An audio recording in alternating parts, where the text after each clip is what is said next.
Monsieur le Président, Monsieur le rapporteur général, mes chers collègues, nous reprenons nos travaux et vous verrez que notre audition de ce matin n'est pas sans lien avec le rapport que nous a présenté ce matin notre collègue Jérôme Bascher sur les crédits de la mission engagement financier de l'État et portant sur les obligations assimilables du Trésor, dites OAT vertes.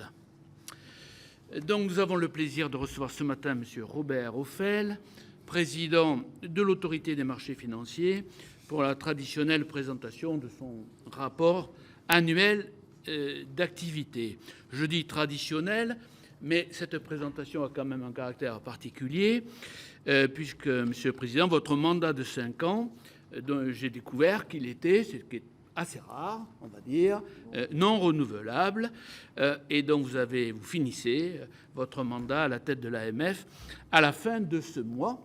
Et donc nous avons bien sûr plaisir à vous recevoir ce matin et vous dire très sincèrement et au nom de la Commission tout le plaisir que notre Commission a eu à vous entendre et à travailler avec vous et vos équipes pendant ce mandat. Cette audition sera donc également l'occasion de faire un bilan, je le pense, de ces 5 dernières années. Si l'AMF a vu ses compétences s'accroître sur cette période, elle se trouve également confrontée, j'allais dire, c'est toujours un peu le cas, toujours à des nouveaux risques pour la stabilité des marchés financiers et pour la protection des épargnants. Dans cette matière, on a l'impression que plus on avance, moins on avance. Enfin, excusez-moi, mais on trouve de nouveaux thèmes. Il y a toujours des évolutions qui font qu'il faut avancer en même temps que les uns et les autres trouvent des solutions plus ou moins malignes pour contourner les textes. Bon, vous nous en direz un peu plus. Il y a eu, bien sûr, en plus, dans cette période, la crise sanitaire, la récession économique qu'elle a provoquée, malgré les dispositifs de soutien que nous avons évidemment bien connus et votés. Il y a désormais le défi posé par l'inflation et les conséquences de la guerre en Ukraine et des déséquilibres géopolitiques. Fermez le banc. Lors de votre audition, devant notre commission au mois de juillet 2017, vous aviez déjà déclaré que le système financier s'apprêtait à connaître de profondes évolutions et qu'il serait très différent en 2022 de ce qu'il était 5 ans plus tôt. Comment dire, c'est avoir une certaine vision, effectivement, de l'avenir. Donc vous pourrez évidemment sans doute nous présenter ces évolutions qui vous semblent les plus significatives. Sans plus tarder, et comme à l'habitude, je vous cède la parole pour un bref propos liminaire, et je vous rappelle que cette audition, évidemment, est retransmise en direct sur le site Internet du Sénat. Monsieur le Président. Merci infiniment, Monsieur le Président, Monsieur le rapporteur général, Mesdames, Messieurs les sénateurs. Merci de consacrer du temps à l'AMF lors de cette journée chargée pour la représentation nationale. Cette audition qui coïncide en effet avec la fin de mon mandat à la tête de l'autorité est l'occasion de rendre compte de l'activité de l'AMF au cours de l'an passé et de ces derniers mois, mais également de faire un rapide bilan de ces 5 années et d'évoquer les défis actuels. Il y a 5 ans, lorsque votre commission m'avait fait l'honneur de soutenir ma nomination au poste de président de l'AMF, j'avais présenté quelques priorités pour mon mandat, mais indiqué qu'en tout état de cause, comme vous venez de le rappeler, le système financier serait probablement en 2022 très différent de celui que nous connaissions à l'époque. Les missions de l'autorité sont fixées par la loi, mais je pense qu'on peut les résumer en 2 idées, protection de l'épargne et des investisseurs, financement de l'économie par les marchés. Dans ce cadre, j'avais 4 priorités complémentaires. L'intégration européenne, car le bassin européen d'épargne est sans pareil, mais il est fragmenté et mal utilisé.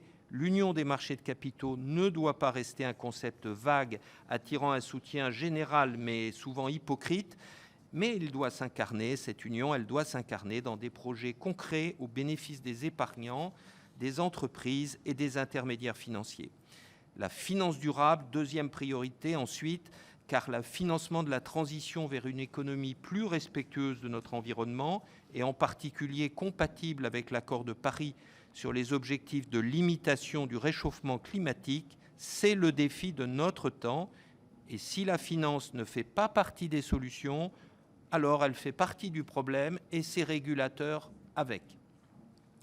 La digitalisation de la finance en troisième priorité, car il est souhaitable que le régulateur anticipe cette évolution inévitable et l'accompagne pour qu'elle soit facteur d'amélioration et de réduction des coûts des services financiers. La transformation de l'AMF, enfin, car elle est rendue incontournable en raison de l'évolution de cet environnement, des nouvelles expertises qui doivent être développées pour accomplir les missions conformément à ces orientations stratégiques que je viens de rappeler et pour optimiser l'utilisation de ressources financières très contraintes. Rien de tout cela dans ces objectifs n'est vraiment achevé. Mais ces priorités, j'y reviendrai, nous ont guidés au cours des 5 années où nous avons subi 3 chocs majeurs, le Brexit, la pandémie, vous l'avez rappelé, et l'invasion de l'Ukraine par la Russie depuis le début de cette année. Je serai bref sur les 2 premiers puisque nous avons eu l'occasion de les évoquer en détail lors d'auditions précédentes, et un peu plus long sur le dernier qui n'est à l'évidence ni achevé, ni totalement surmonté. Le référendum sur la sortie du Royaume-Uni de l'Union européenne était déjà intervenu en juillet 2017, il date de 2016. Mais en fait, la sortie date juridiquement du 31 janvier 2020 et en fait, elle est intervenue compte tenu de la période transitoire. Elle n'a été effective qu'au 1er janvier 2021. Le Royaume-Uni est donc devenu un pays tiers et il a fallu en tirer toutes les conséquences, tant en point de vue réglementaire qu'opérationnel. En l'absence de décision d'équivalence de la Commission, il y en a juste une temporaire sur les chambres de compensation, les établissements qui opéraient dans l'Union à partir du Royaume-Uni, eh bien, ils ont dû localiser leurs activités dans l'Union. Beaucoup l'ont fait à Paris, notamment dans les opérations de marché, mais nous ne sommes pas au bout du processus. Les réglementations évoluent dans les 2 juridictions, au Royaume-Uni et dans l'Union, et à l'intérieur de l'Union, la localisation des effectifs n'est jamais définitive et elle bouge. En mars 2020, la pandémie et le confinement qui l'a accompagnée n'étaient absolument pas anticipés.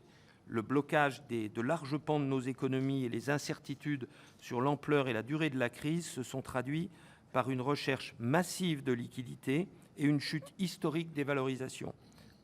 Cela a notamment mis en évidence les fragilités des fonds ouverts et en particulier des fonds monétaires en période de crise intense.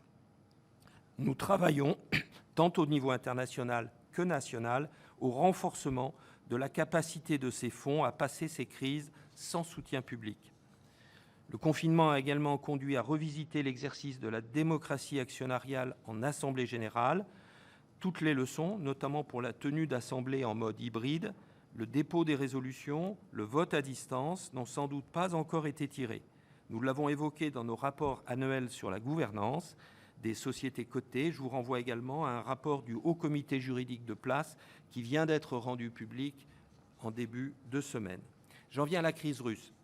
2021 avait été à l'évidence une année d'exubérance sur les marchés financiers dans un environnement de forte reprise économique alimentant des pressions inflationnistes jugées alors comme transitoires par les banques centrales qui maintenaient donc des politiques monétaires très accommodantes.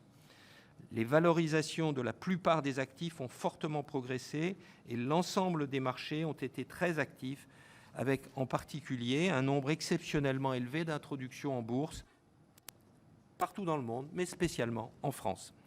Il serait bien trop facile de qualifier rétroactivement cette exubérance d'irrationnelle, puisque c'est bien un phénomène totalement extérieur, l'invasion de l'Ukraine par la Russie, qui a marqué la fin de cette période exceptionnellement favorable et qui a déclenché un changement profond de paradigme. L'inflation, de paradigme. L'environnement d'inflation basse et de taux d'intérêt négatifs est révolu. Le monde se fragmente et cela affecte de façon très différente les différentes économies nationales et les différents secteurs économiques.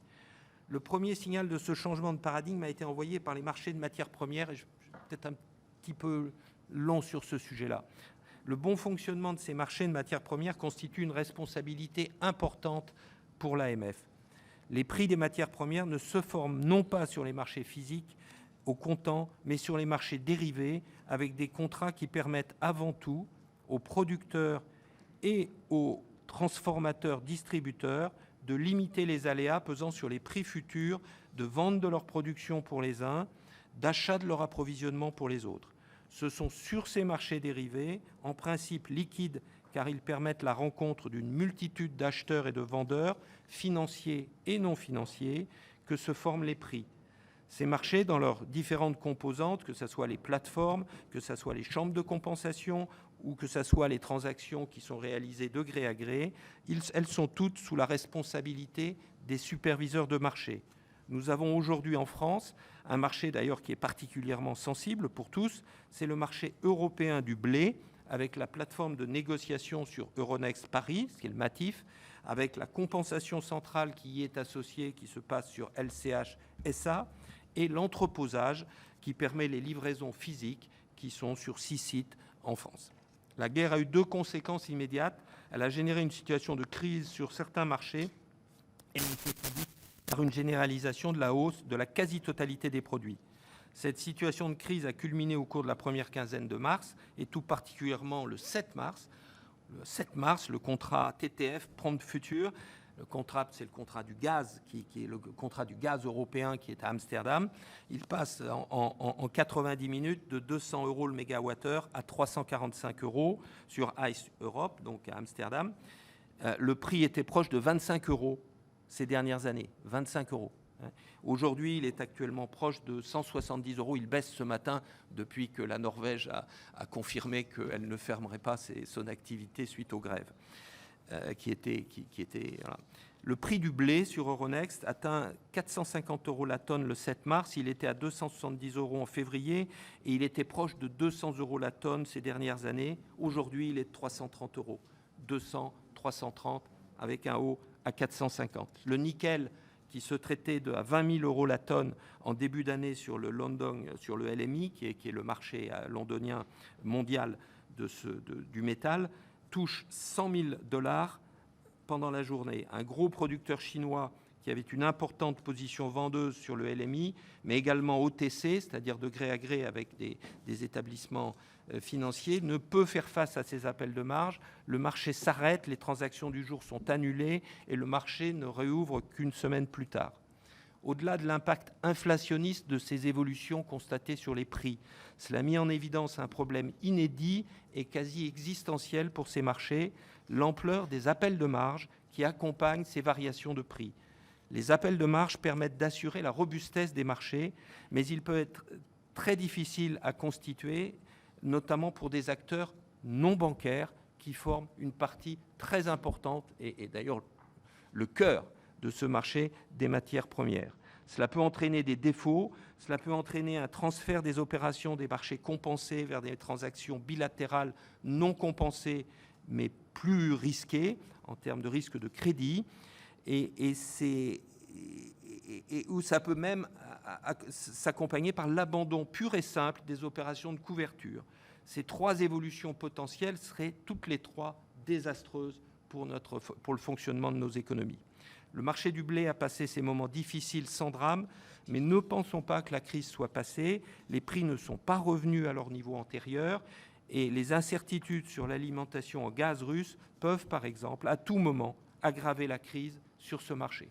Il faut avoir en tête que sur le marché du gaz, en Europe, quand on fait un contrat, la marge initiale à constituer est égale au prix du contrat.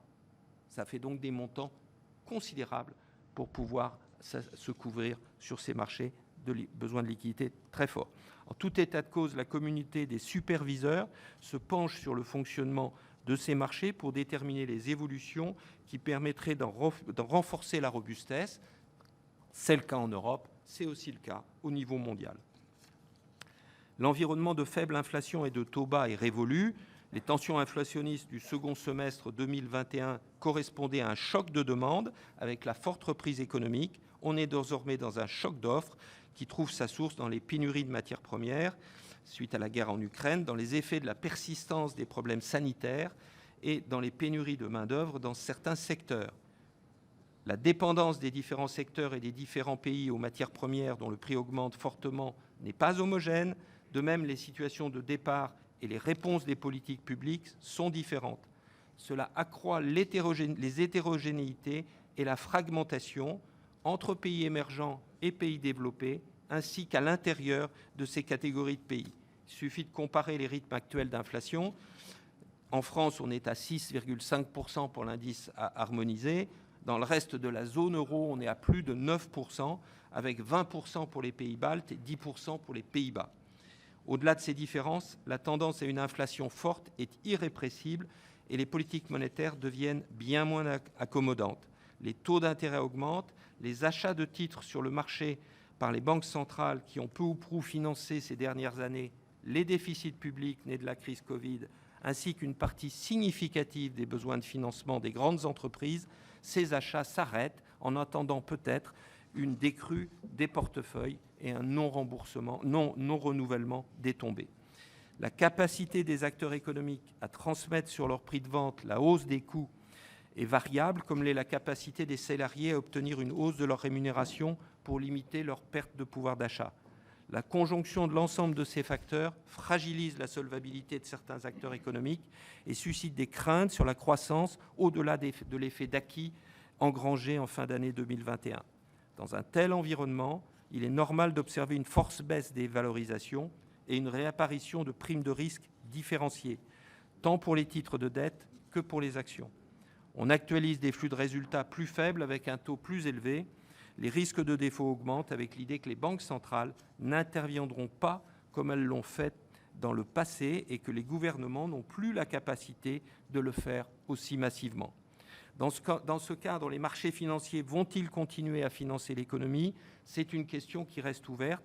Les marchés financiers ont apporté une contribution très significative au financement de l'économie, tant en 2020, c'était le marché obligataire à l'époque, qu'en 2021, c'est le marché des fonds propres qui a pris le relais l'an passé, où on a vu en particulier un nombre exceptionnellement élevé d'introductions en bourse, avec 4 milliards d'euros collectés à cette occasion, puis des entreprises déjà cotées qui collectaient aussi de l'argent sur le marché à plus de 8 milliards d'euros, et facteur qu'il faut toujours avoir en tête, le non coté, qui a fait une collecte brute qui approchait 42 milliards d'euros l'an passé, donc des financements de fonds propres qui sont très significatifs.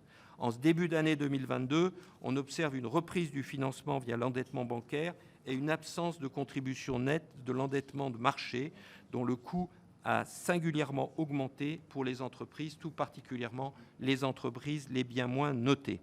Et donc nous avons devant nous un problème de financement de l'économie qu'il va falloir traiter avec prudence. Pour finir, je reviens brièvement sur nos priorités d'origine. Finances durables, vous l'avez évoqué tout à l'heure avec les OAT vertes.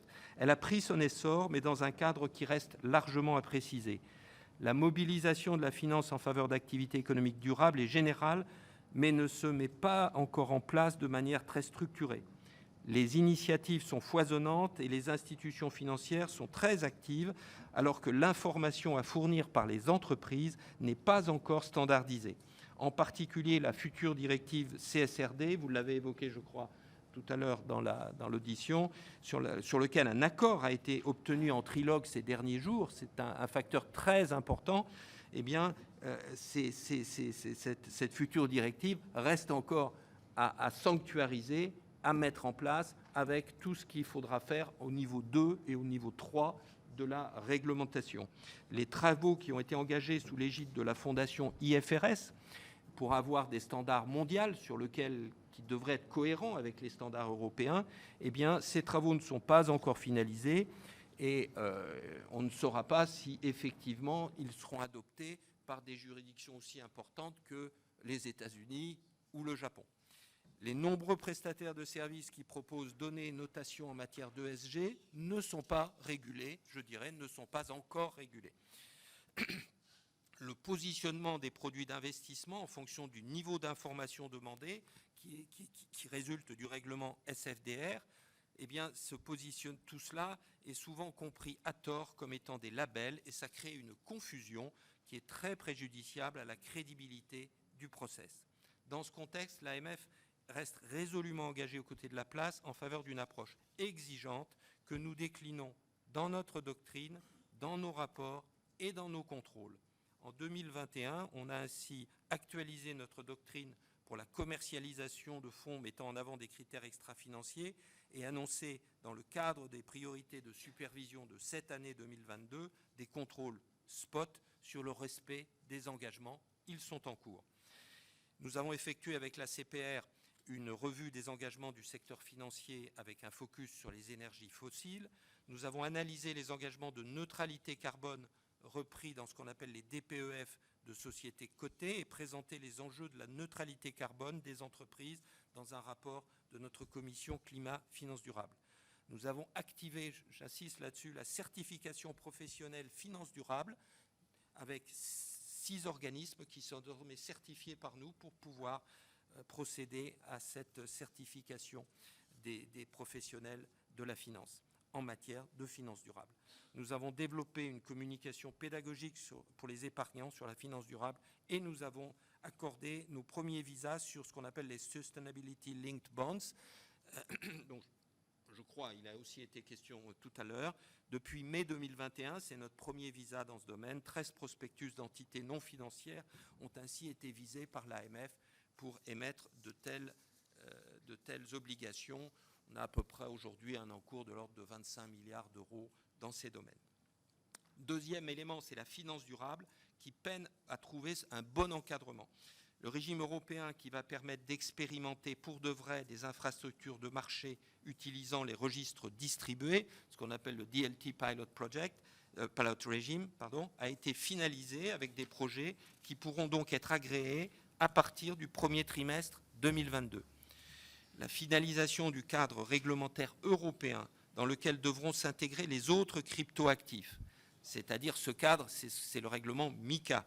Il vient de faire l'objet d'un accord en trilogue le 30 juin, presque dernier jour de la présidence française de l'Union, mais il faut avoir en tête que ça ne s'appliquera que 18 mois après l'adoption définitive du texte, 18 mois après, enfin même l'adoption définitive et la parution au journal officiel de l'Union européenne, et qu'il y a une phase transitoire de 18 mois supplémentaires qui a été prévue pour les régimes nationaux. Je pense nécessaire d'accélérer le processus et s'agissant du régime français, je pense qu'il est temps de passer du simple enregistrement. Nous en avons déjà actuellement plus de 40 prestataires qui ont été enregistrés par l'AMF. Eh bien, il est temps de passer du simple enregistrement à l'agrément qui renforce l'encadrement et la sécurité des acteurs. Mais la digitalisation va bien au-delà des cryptoactifs et des technologies de registres distribués. Elle se diffuse dans la commercialisation auprès des particuliers de tous les produits financiers sur la base qui est le fondement du marché unique, c'est-à-dire la libre prestation de services financiers. Libre prestation de services financiers, c'est-à-dire qu'on ne demande pas l'établissement d'une succursale dans un pays pour y commercialiser ses produits. Et ça, c'est libre établissement, mais à partir de n'importe quel pays de l'Union et une belle plateforme, on peut commercialiser dans l'ensemble de l'Union. Cela signifie que la commercialisation transfrontière des produits financiers progresse rapidement. Or, le mode de régulation de ces services transfrontières, qui s'appuie quasi exclusivement sur le cadre réglementaire du pays de localisation du prestataire et sur donc l'autorité de supervision locale, ce mode de régulation n'est pas satisfaisant. En l'état, les autorités des pays où les services sont proposés, la France par exemple, sont quasiment aveugles. Nous ne savons pas quels services sont effectivement proposés et cela encourage des localisations dans les pays où la régulation est la plus allégée et in fine, cela limite singulièrement la capacité des particuliers à faire valoir leurs droits, puisque ce sont les dispositifs de médiation, de recours du pays d'origine qui s'appliquent. Il y a là les ingrédients d'une remise en cause fondamentale de ce principe de libre prestation de services qui est le cœur de l'Union. Et pour le préserver, il faut absolument renforcer à la fois le rôle de l'ESMA au centre et celui des autorités des pays hôtes. C'est un peu paradoxal pour la France. On avait l'habitude d'être d'un pays home et d'exporter nos services. Et là, nous découvrons que nous sommes aussi un pays hôte et que l'on dépend d'autorités tierces. Alors que nous arrivons, et pour finir, au terme de notre plan stratégique, à l'AMF, la mutation n'est pas totalement achevée. Elle est bien en place, mais elle n'est pas achevée. L'intégration de la digitalisation et l'usage généralisé des données dont nous disposons sont bien avancés, mais beaucoup reste à faire. Pour la surveillance et l'analyse des marchés, je pense que nous sommes à la frontière de ce qui se fait dans ce monde des superviseurs. Le déploiement pour la gestion d'actifs est en cours et l'essentiel sera achevé, j'espère, dans 1 an. Nous travaillons à l'utilisation des données au format électronique des rapports financiers qui se sont généralisés dans le cadre des règlements récents et notre politique de mise à disposition en open data de nos données pour que l'ensemble des personnes intéressées puissent y avoir accès, y compris pour la recherche académique. Eh bien, nous sommes à nos débuts et la première brique vient d'être posée il y a quelques semaines avec les déclarations de vente à découvert qui sont désormais accessibles en open data. Dans le domaine du cadre de protection des consommateurs, nous travaillons à améliorer notre surveillance des réseaux sociaux afin d'assurer une détection la plus précoce possible des arnaques et des influenceurs peu scrupuleux. L'intégration de cette surveillance dans un cadre juridique solide est à l'étude. Nos modes de travail et de management des équipes se modifient aussi en profondeur. Nous réduisons et repensons nos surfaces de bureau pour travailler en flex-office avec un niveau de télétravail stabilisé à au maximum la moitié du temps de travail. Ces évolutions qui s'inscrivent dans le cadre d'une gestion économe des deniers publics. En fait, les deniers publics, ce sont les contributions qui sont levées auprès de nos assujettis. Comme le montre la comparaison avec nos homologues dans les pays voisins, nous sommes à moyens limités, très limités par rapport à nos collègues. J'attire l'attention de la Commission sur le caractère très fragile de nos équilibres financiers. Sans un renforcement régulier et significatif de nos moyens, nous ne pourrons pas, à l'AMF, assurer nos missions qui s'élargissent et se complexifient très régulièrement. Je viens de mentionner MICA, nous avons mentionné CSRD, je n'ai pas mentionné ce qui est en train de se passer sur les plateformes participatives. Tout cela, c'est en plus et c'est plus compliqué dans un certain nombre de domaines. Ce renforcement est tout à fait possible puisque l'AMF est dans la situation assez paradoxale de collecter des contributions de ses assujettis qui sont en partie reversées au budget de l'État.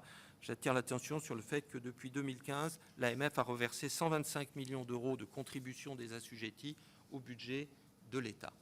Voilà, je m'arrête là. J'ai été trop long. Mais non. D'abord, c'était votre dernière expression en tant que président de l'AMF, donc elle méritait quand même que l'on puisse vous entendre avec une vision forcément, de regard sur les 5 années passées au-delà de l'année actuelle. Donc merci, Monsieur le Président, pour ce propos. Monsieur le rapporteur général. Merci, Monsieur le Président, et le Président de commission, mais le Président de l'AMF. Moi, je veux m'associer à l'hommage que le Président Claude Raynal, au nom de la Commission, a fait à l'issue, en ce qui vous concerne, d'un quinquennat non renouvelable, et vous dire que les élus s'interrogent souvent, parfois remettent en cause le fonctionnement de certaines autorités. Je dois dire que vous avez su nouer des relations de travail et d'échange intéressantes, riches, qui montrent là que quand, les bonnes volontés sont dans les différentes instances, ça permet de progresser. Je veux revenir très rapidement. J'ai 4 questions, donc je vais le faire en 4 minutes maximum. Vous nous aviez proposé, lorsque vous avez pris cette fonction, vous aviez insisté sur une de vos priorités qui était que l'AMF soutienne l'économie réelle, c'est-à-dire que les marchés financiers soient bien au service du financement de notre économie.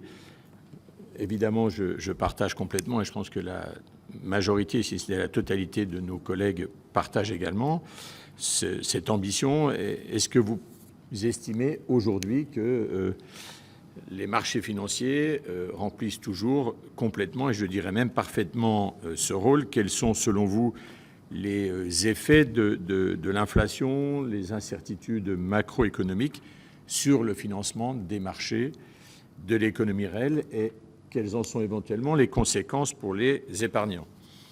S'agissant d'un sujet qui a été amené par la loi Pacte, le statut novateur de prestataire en service sur actifs numériques, vous venez d'évoquer effectivement la proposition de règlement dit MICA. Pouvez-vous peut-être aller encore un peu plus loin que votre propos en expliquant le regard que vous portez sur ce cadre nouveau et peut-être de manière plus globale sur les défis que la digitalisation des services financiers opère pour à la fois ou sur les régulateurs et les épargnants. Troisième sujet qui est en lien avec le premier sur la question des épargnants, elle porte sur l'encadrement des frais des produits financiers. C'est, et vous le savez, un thème qui nous tient à cœur dans cette commission et particulièrement Albéric de Montgolfier, mon prédécesseur, et moi-même, au travers d'un certain nombre de recommandations que nous avons commises dans le rapport sur la protection des épargnants. Et vous avez choisi de mettre en œuvre, il y a quelques semaines, une de ces recommandations, à savoir l'interdiction des commissions de mouvement à compter de 2026. Mais au-delà de cette première mesure, quelles autres mesures, au pluriel évidemment, pourraient être selon vous envisagées? Pouvez-vous d'ailleurs nous faire un point d'étape sur les efforts qui sont entrepris par l'autorité européenne des marchés financiers pour mieux encadrer à l'échelle européenne ces frais, pour éviter d'ailleurs que chacun, dans son périmètre national, ne s'égare ou ne s'évade? Enfin, l'AMF, en 2021, a déclaré conforme 43 offres publiques ouvertes. Elle a pourtant fait l'objet d'une forte attention médiatique dans un cas, Veolia sur Suez, à laquelle d'ailleurs une annexe est consacrée dans votre rapport, dont j'apprécie à la fois la qualité et les synthèses de bas de page qui sont faites. Des critiques ont porté sur votre prise de position. Est-ce que vous pouvez nous rappeler quel est le rôle, dans ce cadre, de l'autorité des marchés financiers, s'agissant notamment du contentieux des offres publiques, et peut-être nous dresser des perspectives d'évolution qu'à ce stade vous pourriez proposer? Merci, Monsieur le rapporteur général. Monsieur le Président, je vous propose qu'avant d'ouvrir à nos collègues les questionnements, vous puissiez répondre dans un premier temps au rapporteur général. 4 questions assez lourdes, mais essayons d'être bref sur chacune d'entre elles. Le soutien de l'économie réelle, comme je le disais en introduction, pour moi, il y a 2 jambes: protection des investisseurs, financement de l'économie. Par les marchés, c'est l'ADN de notre autorité. Et évidemment, c'est plus facile c'est vite dit, mais on ne peut que contribuer à ces éléments-là. On n'est pas... Alors, quand je regarde sur 5 ans, moi j'ai l'impression que beaucoup de choses ont progressé. Beaucoup de choses ont progressé. Je vois que tout ce qui se tourne autour de l'épargne salariale a singulièrement augmenté, et c'est un cadre très favorable pour ce financement de l'économie réelle. Quand je veux dire financement de l'économie réelle, ce n'est pas uniquement financement de l'entreprise dans laquelle on travaille, hein. C'est d'une manière générale. Sur le deuxième élément, c'est ce que l'on voit au niveau de l'assurance vie. L'assurance vie en unité de compte, c'est-à-dire directement liée à des financements de marché, est devenu le mode prépondérant d'orientation des nouveaux flux. J'observe que nous avons eu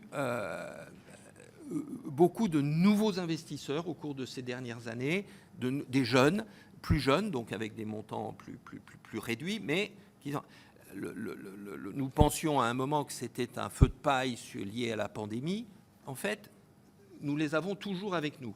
Nous les avons toujours avec nous. Enfin, les marchés les ont toujours. On va voir si les mois qui viennent en cours, ce qui va se passer. Ce que j'observe, c'est qu'en période d'inflation, le placement qui est quelque part sur le long terme le plus sécurisé, c'est l'investissement dans l'économie réelle directement.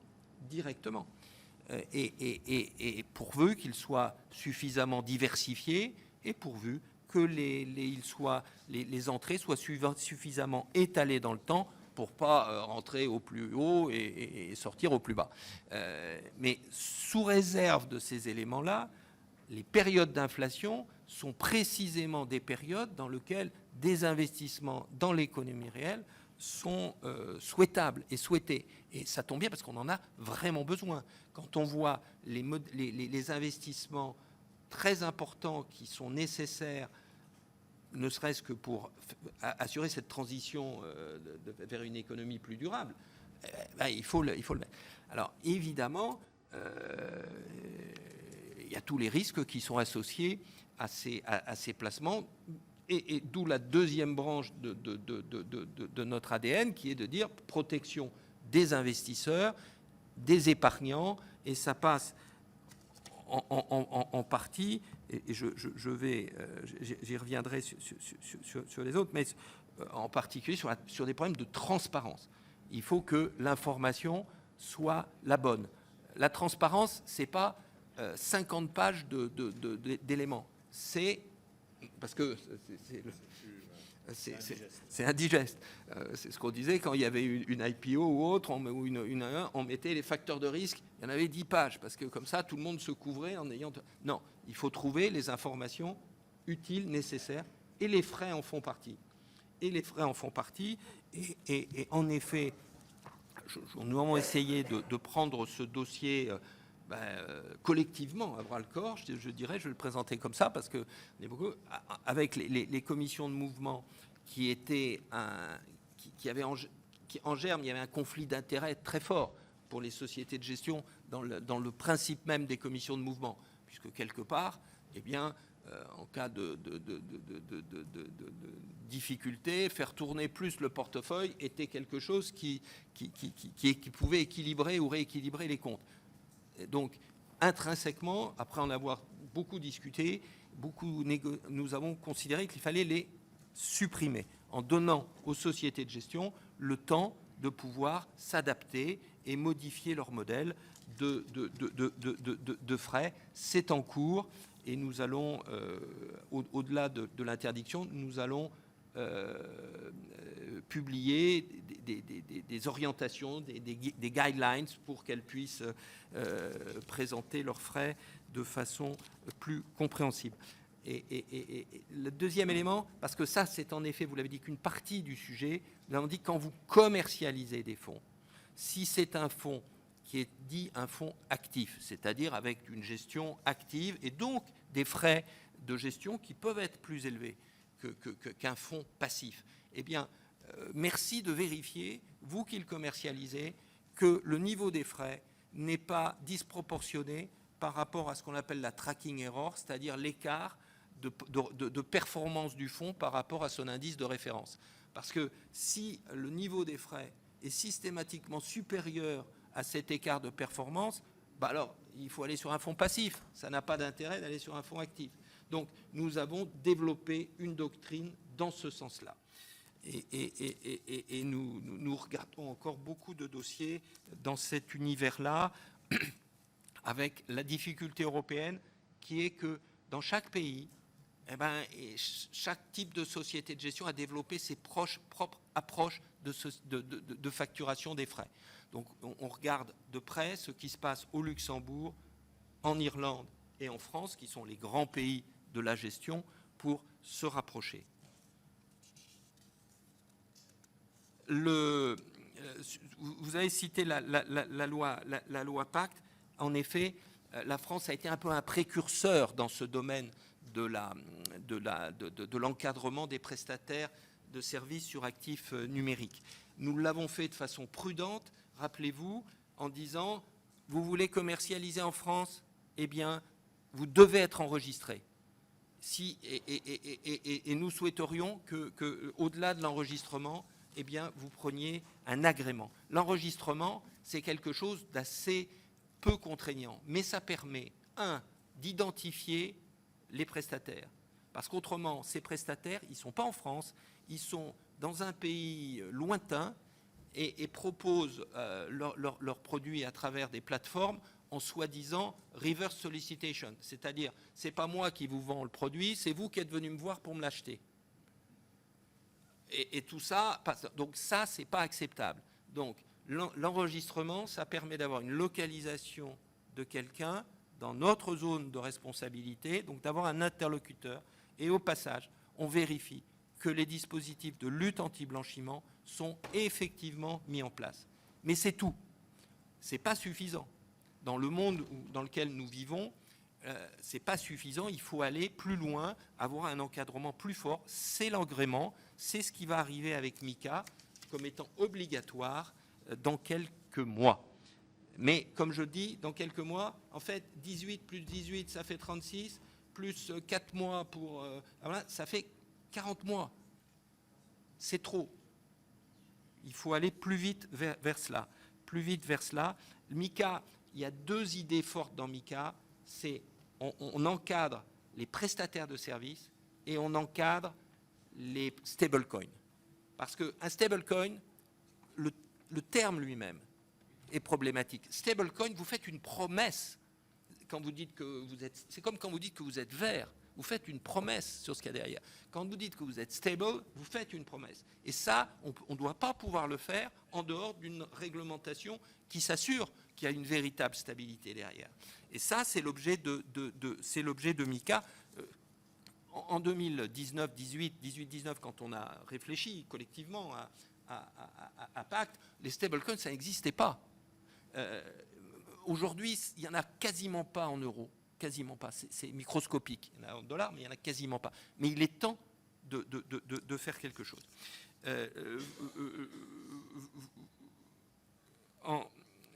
Votre dernière question était Veolia Suez. Ah ben, Veolia Suez, nous avons essayé.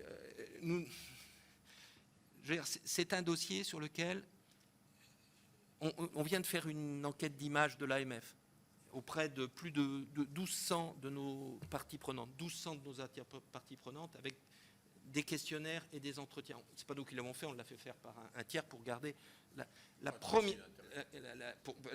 exactement, pour garder puis l'anonymat des... La première chose qui ressort, l'AMF est une autorité indépendante.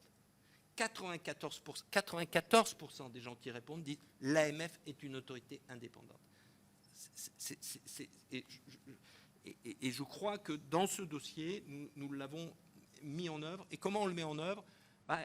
Aussi en jouant le collectif du collège. Le collectif du collège. C'est-à-dire que quand on travaille sur des dossiers comme ça, ce n'est pas la décision du président. C'est des débats au collège, et Dieu sait qu'on en a eu, et nous avons souhaité, quand le dossier a été achevé complètement, en rendre compte dans cette note annexe à notre rapport annuel de cette année, pour expliquer quelles étaient la logique dans laquelle nous étions pour prendre nos décisions de l'époque. Et j'ai vu avec, pas plaisir, mais j'ai vu que des groupes de travail qui se formaient à un tel ou tel endroit pour réfléchir aux conséquences se sont dissous à l'issue de la publication de notre annexe en disant finalement l'AMF a répondu dans ce document aux questions qu'on avait, donc on n'a plus besoin d'y travailler. Je m'arrête là. Merci, Monsieur le Président. Nous poursuivons avec nos collègues, donc Hervé Maurey, puis Éric Bocquet. Hervé Maurey.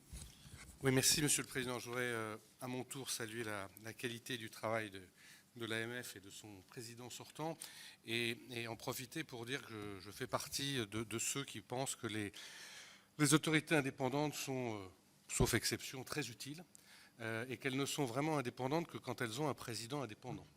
Donc au moment où vous allez partir, je forme le vœu que votre successeur ait la même indépendance et la même liberté d'esprit et d'action vis-à-vis de ceux qui le nommeront. Alors le rapporteur général a posé 4 questions. Comme je ne suis pas rapporteur général, j'en poserai que 3. Elles seront évidemment beaucoup moins importantes. C'est pas loin, c'est pas loin. J'essaie quand même de... Voilà, c'est ça, exactement. Première question, vous avez fait part de, c'est pas la première fois, je le comprends, de vos réserves sur ce qu'on appelle la finance verte. Plusieurs fois, vous avez eu l'occasion de dire que c'était très difficile de contrôler les objectifs affichés. Vous avez aussi souligné, notamment dans votre rapport de décembre 2021, que vos recommandations n'étaient pas toujours suivies d'effet. Vous avez rappelé un certain nombre de règles que vous avez fixées. Ma question sur ce point est très simple. Est-ce que le cadre législatif français, j'ai bien compris que beaucoup de règles ont été fixées au niveau européen et même mondial, est-ce que le cadre législatif français est suffisant? Est-ce qu'il est adapté? Est-ce qu'il faut que les législateurs que vous avez devant vous fassent quelque chose en la matière, que ce soit par rapport à vos pouvoirs ou par rapport au cadre qui existe? Deuxième question, je crois qu'après la période post-Covid, il y a eu beaucoup de nouveaux entrants en bourse. Je parle de personnes venant sur le marché pour financer l'économie réelle. Est-ce que l'on a des indications quant à savoir si le reflux que l'on connaît aujourd'hui a eu un impact et si ces nouveaux entrants risquent de se retourner vers d'autres placements? Et puis, dernière question, la presse a pas mal parlé d'un sujet sur lequel j'ai modestement commis une petite proposition de loi, qui est la question des frais bancaires demandés sur les comptes de personnes décédées. Il y a eu un certain nombre d'abus en la matière, notamment un grand établissement qui a demandé plusieurs centaines d'euros pour la clôture d'un livret de caisse d'épargne d'un enfant qui était décédé. Est-ce que sur le sujet, vous avez un avis? J'imagine que oui. Et quel est-il? Merci Hervé. Éric Bocquet, puis Michel Canvet. Oui, merci Monsieur le Président. Donc une question d'abord, Monsieur le Président Oufel.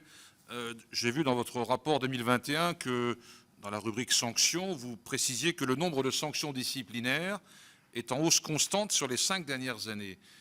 Comment expliquez-vous cette évolution? Est-ce que ça veut dire qu'il y a plus de cas ou est-ce que vous avez sévi davantage? Voilà, comment expliquer cette évolution que vous pointez dans ce rapport?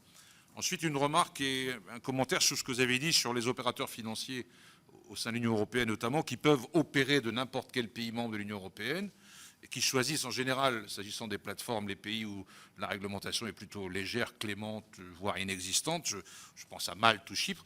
Est-ce que, avec les autorités de régulation et de contrôle des États concernés, il y a quand même coopération, échange, collaboration? Et plus largement, est-ce que ce sujet est appréhendé au niveau de l'Union européenne pour essayer d'harmoniser les choses et d'être plus efficace dans les sanctions notamment? Merci. Merci Éric. Michel Canvet, puis Vincent Segouin. Merci Monsieur le Président. Je voudrais moi aussi saluer le bilan de ce quinquennat, Monsieur le Président, de l'autorité. Vous avez évoqué dans votre propos liminaire la question des moyens de l'autorité que vous estimez un peu limités en rappelant notamment le reversement à l'État d'une partie des 125 millions d'euros d'une partie de la collecte. J'observe un turnover de l'ordre de 10% dans le personnel. Est-ce que ça vous semble un niveau de rotation du personnel qui est normal? Est-ce que l'autorité a eu des difficultés à recruter, par exemple, ou est-ce qu'il y a des talents qui sont attirés vers d'autres secteurs d'activité? Donc c'était une question sur les moyens financiers. Ensuite, vous avez évoqué tout à l'heure également la question de l'évolution vers les crypto-monnaies notamment. Quel est, selon vous, le bon niveau de régulation s'agissant, par définition, d'instruments internationaux? Et puis, troisième question qui est liée à la situation économique actuelle et aux questions de pouvoir d'achat. Est-ce qu'il vous semble que sur les marchés de matières premières, il puisse y avoir de la spéculation aiguë actuellement qui entraînerait justement les inquiétudes de l'ensemble de la population sur cette évolution de l'inflation et du coût des matières? Et Michel, Vincent Segouin, puis Albéric de Montgolfier. Oui, merci Monsieur le Président. Monsieur le Président, vous nous avez parlé tout à l'heure de l'apport de valeur sur les marchés financiers, notamment par le biais de l'assurance vie, qui a en masse investi dans les unités de compte et dans les valeurs d'entreprise. Depuis quelque temps, on voit une chute boursière intense qui a sûrement surréagi par rapport à la hausse des taux d'intérêt des taux directeurs. Donc forcément, les personnes vont encore avoir le sentiment qu'il y a une volatilité forte, qui sont toujours la variable d'ajustement à la fois des bénéfices mais aussi des pertes. Et donc il va y avoir une demande de plus en plus accrue d'aller vers des obligations à long terme et vers des fonds euros, ni plus ni moins. Ma question est toute simple, c'est est-ce que nous sommes maîtres de nos valeurs d'entreprise, de la valorisation de nos entreprises, ou est-ce que nous sommes dépendants complètement des marchés mondiaux et donc quitte à sous-estimer la valeur de nos entreprises? Merci Vincent Albéric de Montgolfier. Puis nous finirons, bien sûr, last but not least, par Jérôme Bascher. Merci, Monsieur le Président. Je voudrais, comme l'a fait le rapporteur général, souligner l'excellent travail que nous menons en commun avec vous, Monsieur le Président. Nous avons beaucoup avancé ensemble, y compris pour faire avancer la législation. Je pense notamment à la protection des épargnants, où un certain nombre de propositions que nous avions faites, que j'avais fait à l'époque, ont été inscrites dans le droit positif, et on avait travaillé de manière très étroite avec l'AMF. Donc ça a progressé, avec parfois l'interdiction de produits exotiques, parfois des restrictions sur leur commercialisation, parfois des avertissements. Est-ce qu'aujourd'hui, du fait de la multiplicité des circuits de diffusion, du fait de l'imagination avec les contextes de taux, il y a aujourd'hui de nouveaux produits faisant appel à l'épargne publique qui vous paraissent peu régulés, peu réglementés? Est-ce qu'il y a encore clair des zones d'ombre et qui pourraient présenter de gros dangers quant à la protection des épargnants? Merci. Merci Albéric. Et donc Jérôme Bascher pour conclure les questions.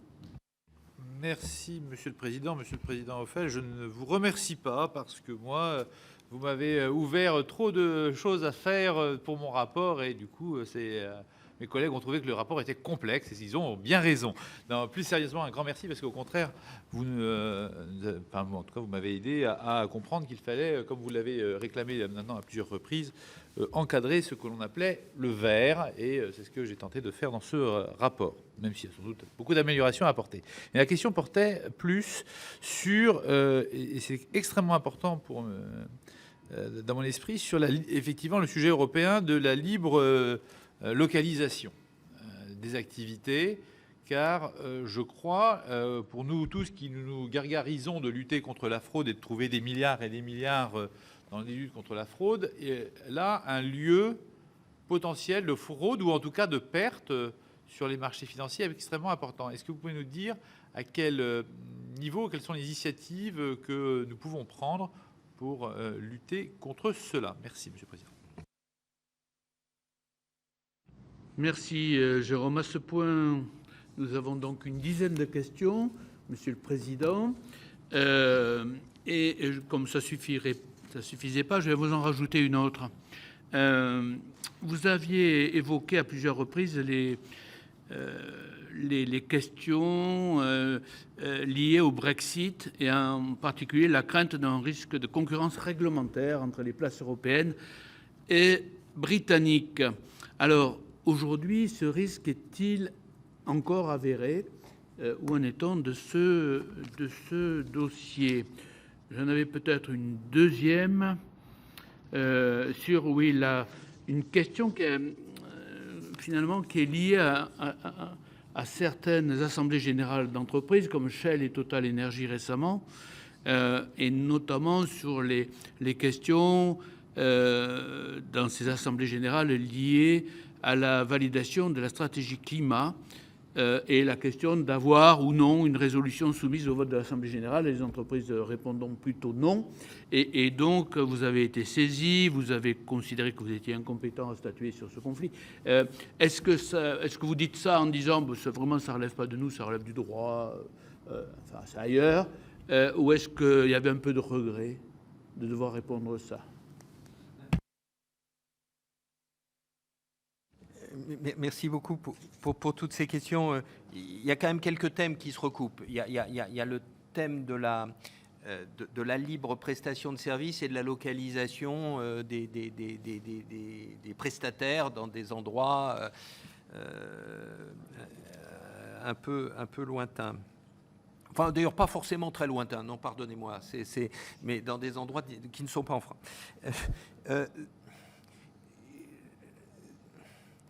Pour moi, la réponse, elle devrait être simple. Elle consiste à dire, comme dans le système bancaire, quand une grande partie de votre activité, elle ne s'exerce pas dans votre pays, là où vous êtes localisé, mais elle s'exerce dans d'autres pays de l'Union, eh bien, la surveillance de votre activité, ce n'est pas la personne locale qui doit la prendre entièrement, mais c'est l'ESMA qui doit être en supervision en s'appuyant sur les autorités locales, comme c'est fait dans le SSM pour les banques qui ont des activités transfrontières. Mais si vous voulez, ça, personne n'en veut à part nous. Enfin, à part moi, peut-être d'ailleurs même, je ne sais pas. C'est-à-dire que on dit ah non, c'est trop important, la proximité avec son marché, et l'autorité locale doit rester l'autorité. Bon, si c'est pas possible, faisons autre chose, parce qu'il y a un moment, c'est pas acceptable de rester dans ces sites. Donc, on a aujourd'hui deux choses. Ça se fait toujours dans le cadre européen, mais pas dans le cadre aussi là. Il y a ce que l'on appelle des revues par les pairs que fait l'ESMA. L'ESMA a fait une revue par les pairs d'un certain nombre de prestataires qui précisément sont... Et le rapport qui a été public est d'ailleurs assez dévastateur pour un des 27 pays de l'Union. Vous l'avez cité, je crois, tout à l'heure.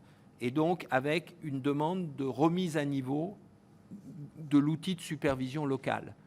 Remise à niveau, c'est d'ailleurs souvent des effectifs. Ce sont souvent des effectifs. Donc ça, c'est un axe. L'autre axe, c'est ceux pour lesquels nous nous battons beaucoup et je crois qu'on va faire des progrès, c'est de dire au moins qu'on sache quelle est l'activité de tel ou tel prestataire localisé dans un autre pays chez nous. Aujourd'hui, nous ne le savons pas. Donc, l'autorité locale devrait transmettre à chacun des pays concernés des indicateurs sur l'activité qui se passe effectivement. Pourquoi c'est ennuyeux? Parce que nous, on a des réclamations. Les réclamations arrivent, on dit désolé, nous ne sommes pas en charge. Allez voir le médiateur du pays en question. Allez voir l'autorité du pays en question. Si vous avez un problème, allez voir les tribunaux du pays en question. C'est pas possible. Enfin, je veux dire, ça ne marche pas. Et donc, il faut absolument en sortir d'une manière ou d'une autre. On a pris la voie lente et pas la voie rapide que j'évoquais en premier, mais ça avance tout de même. Beaucoup de questions autour du verre. Quel est je veux dire, la France, dans ce domaine-là, est plutôt aux avant-postes. La législation française donne beaucoup d'éléments. Elle est même presque trop en avance par rapport au reste de l'Union. C'est bien ainsi, parce que certains sont en avance que le reste avance aussi. Parce qu'autrement, si personne ne prend des initiatives, on est sûr qu'il ne se passera rien. Mon souci aujourd'hui, c'est on est parti par la fin du process. Quand on veut être sérieux dans ces domaines-là, il faut d'abord avoir des informations fiables de la part des opérateurs, des émetteurs, des entreprises. Sur cette base-là, on peut bâtir quelque chose de sérieux. En fait, on a commencé un peu par l'inverse, en disant il faut faire du verre. Ah ben oui, mais c'est quoi? Et les informations, comment vous allez les constituer pour avoir des choses? Donc chacun fait ce qu'il peut. Et comme je l'ai dit tout à l'heure, on va y arriver parce que c'est dans les tuyaux.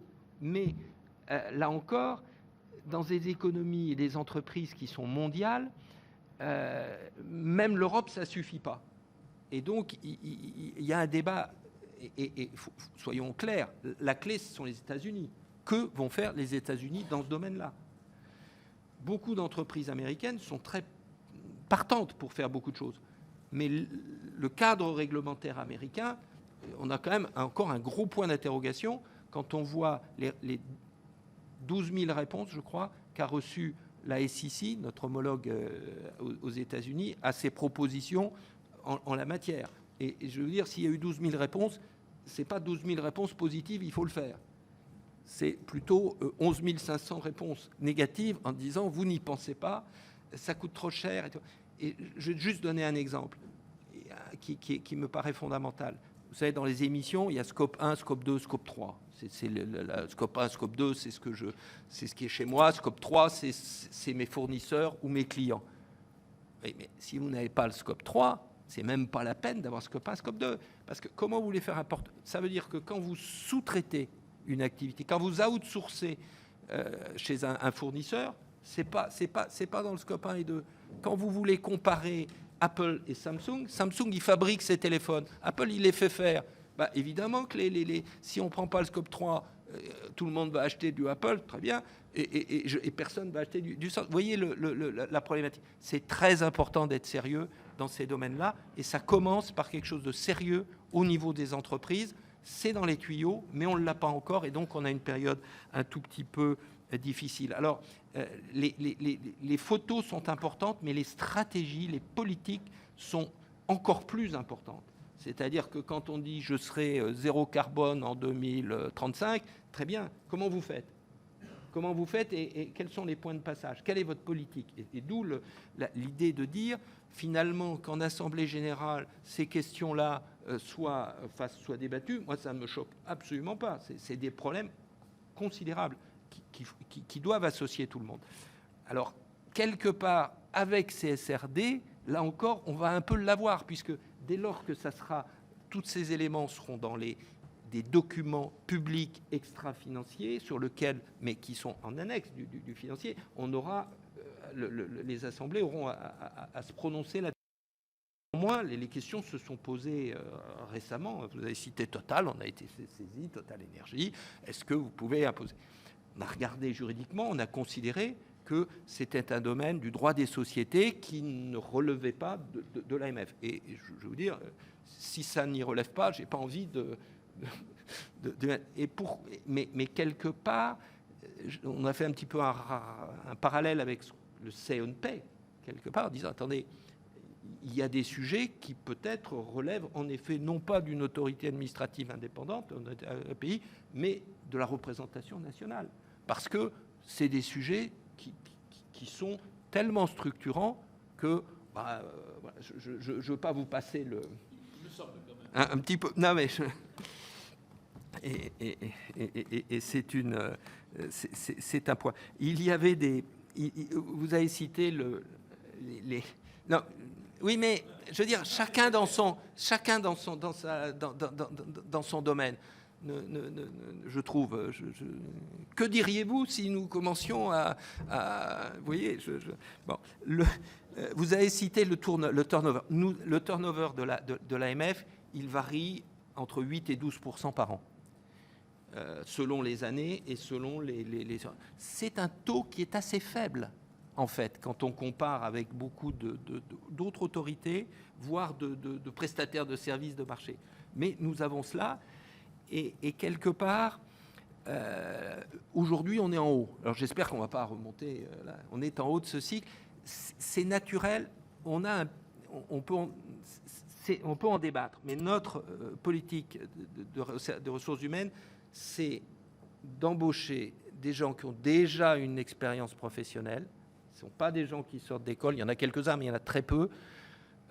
Donc qui connaissent les métiers et qui, pour des raisons diverses, passent chez nous entre 5 et 10 ans.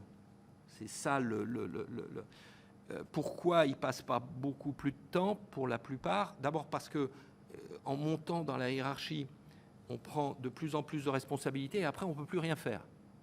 Parce que pendant 3 ans, on a une incompatibilité considérable.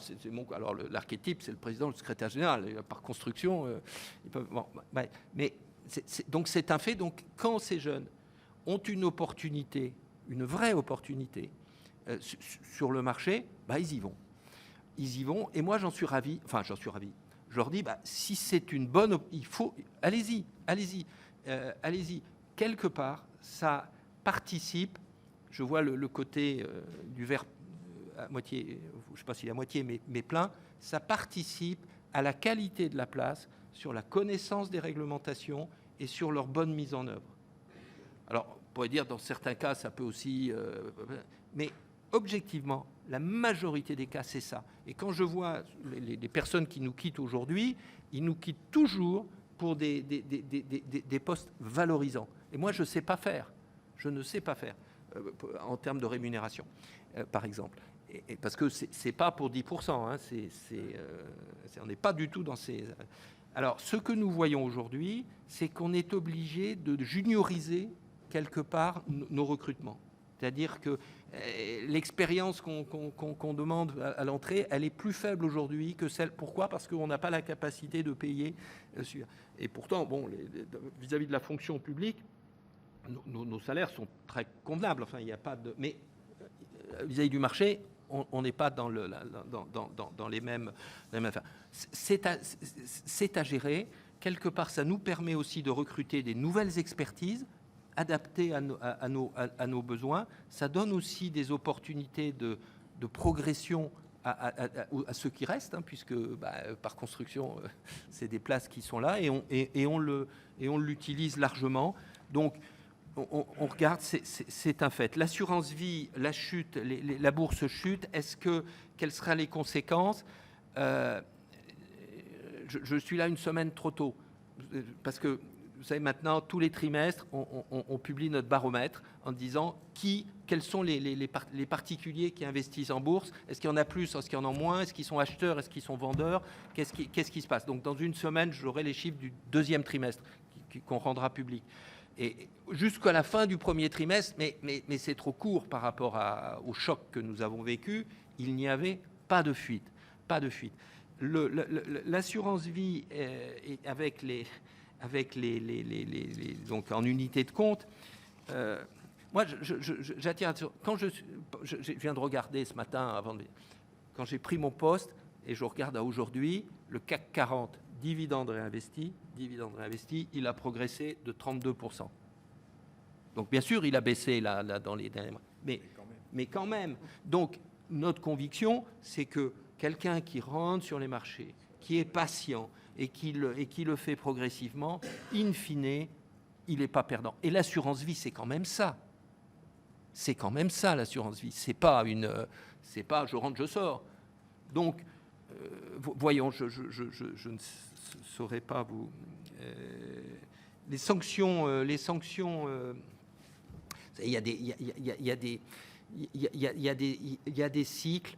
Il y a des cycles parce que les enquêtes et les contrôles prennent beaucoup de temps et des temps variables. Et dès qu'on est en international, on prend des années. Donc il peut y avoir des accumulations. Il peut y avoir aussi des effets retard quelque part dans nos propres process du confinement, parce qu'il y a eu par construction, et il y a eu des décalages soit à la commission des sanctions, soit dans nos propres enquêtes et contrôles. Je dois dire, enfin, je ne veux pas rentrer dans le détail, mais je ne suis pas très confortable avec le résultat de notre filière répressive, parce que je trouve qu'aujourd'hui, on est assez bridé dans les outils que nous pouvons mobiliser pour faire nos enquêtes. Je pense aux données de connexion, je pense aux contestations de visites domiciliaires, je pense à un certain nombre de sujets comme celui-là. Et vous savez que moi, systématiquement, quand on m'avait demandé, c'était à l'Assemblée nationale, on m'avait dit, vous avez le pouvoir de faire des recours principaux le président de l'AMF, est-ce que vous allez l'utiliser? Je dis bien sûr, j'utiliserai quand je pense que ça se présentera. Je l'ai fait. Et systématiquement, je fais un recours incident quand la sanction qui est prononcée par la commission des sanctions est inférieure à celle que nous avons demandée et que la personne sanctionnée fait un recours principal. Alors là, je dis non, voilà, si vous faites un recours, moi je fais un recours incident. Je ne veux pas que ça soit une option gratuite de faire ça. Alors,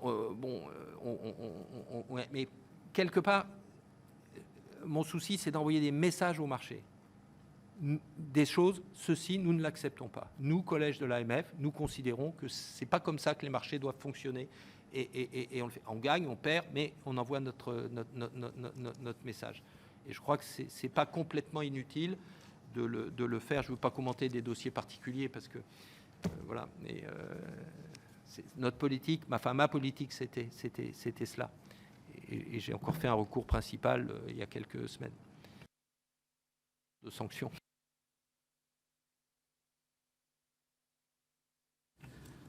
Bien, merci monsieur.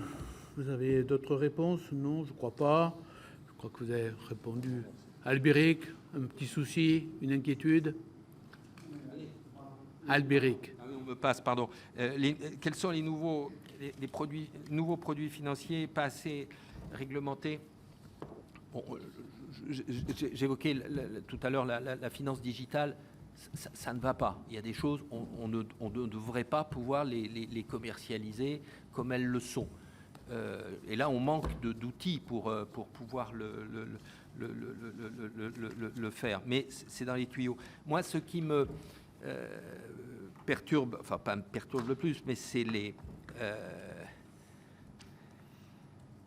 la sophistication des arnaques et donc qui sont vraiment faites de vrais professionnels qui passent par des usurpations d'identité plausibles, et beaucoup de choses. Ça, mais c'est là.